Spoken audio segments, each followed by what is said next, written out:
कुछ बरेलवियों के चोटी के उलमा के हवाले पेश करता हूँ मुख्तसर, तो जो फतवा फिर आपने मुझ पे लगाया है उन पे भी लगाया। कंजुल ईमान मा खज़ाइनुल इरफान, इमाम अहमद रज़ा खान बरेलवी साहिब, उनकी तफसीर, उन्होंने कुरान की जो आयत है फ़आमिनु बिल्लाहि व रसूलिहि नबिय्यिल उम्मिय्यि लज़ी युमिनु बिल्लाहि व कलिमातिहि, इस आयत की तफसीर में लिखते हैं अल्लाह और उसके रसूल बेपढ़े गैब बताने वाले।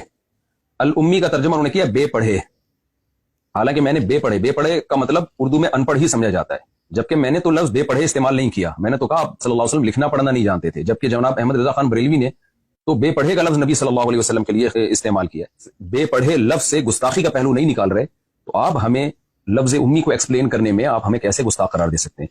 एक और हवाला मजहरुल कुरान, तफसीर मजहरुल कुरान जिल्द अव्वल में बरेलवियों के बहुत बड़े आलिम हैं शेखुल इस्लाम मुफ्ती शाह मोहम्मद मजहरुल्लाह देहलवी, ये अपनी किताब में लिखते हैं अल्लाह ताला ने मुझे यानी मोहम्मद सल्लल्लाहु अलैहि वसल्लम को पिछली किताबों में उम्मी लक़ब से याद फरमाया।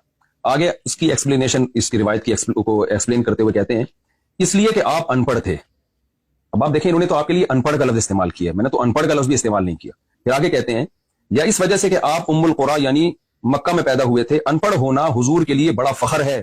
फिर भी हमने अदब में अनपढ़ का लफ्ज इस्तेमाल नहीं किया, लेकिन जो बरेलवियों के ये बड़े आलिम हैं इन्होंने तो अनपढ़ का लफ्ज भी इस्तेमाल कर लिया और ना पढ़े ना लिखे का लफ्ज भी इस्तेमाल कर लिया।